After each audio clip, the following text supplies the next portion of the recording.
പ്രസാദ് കുമാർ ഉണ്ട്. പാലക്കാട്ട് തുടക്കം മുതൽ ഒടുക്കം വരെ ഈ തെരഞ്ഞെടുപ്പിന്റെ ഓരോ ചലനങ്ങളും ഒപ്പിയെടുത്ത് ക്യാമറയിലൂടെയും വിവരിച്ച പ്രസാദ് കുമാർ ഉണ്ട്. പ്രസാദ്, എന്തായാലും ഡിജിറ്റെല്ലാം വ്യക്തമായി കഴിഞ്ഞിരിക്കുന്നു.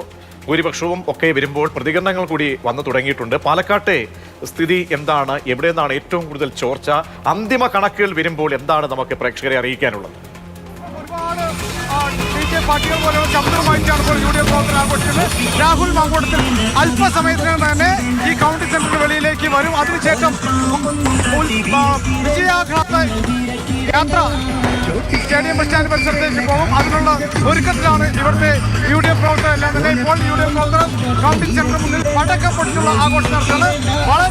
വളരെ വലിയൊരു വിജയമാണ് യു ഡി എഫിനും രാഹുൽ മാങ്കൂട്ടത്തിനും ഉണ്ടായിരിക്കുന്നത്. അദ്ദേഹം ഷാഫി പറമ്പിൽ നേടിയതിനേക്കാൾ വലിയ വോട്ട് നേടിയിരിക്കുന്നു. അതുപോലെ തന്നെ ഭൂരിപക്ഷവും നേടിയിരിക്കുന്നു. അതേസമയം സരിൻ ഇടതുപക്ഷം നില മെച്ചപ്പെടുത്തിയെങ്കിലും BJP തകർന്നടിയുന്ന ഒരു കാഴ്ചയാണ് പാലക്കാട് കണ്ടത്.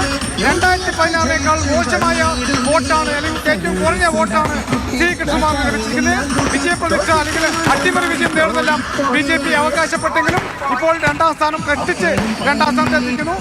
മൂന്നാം സ്ഥാനവും രണ്ടാം സ്ഥാനം തമ്മിലുള്ള വ്യത്യാസം കേവലം 2000 വോട്ടിന്റെ മാത്രമാണ്. അത്രയ്ക്ക് വലിയ വിജയമാണ് ഇവിടെ ആഘോഷിക്കുന്നത്.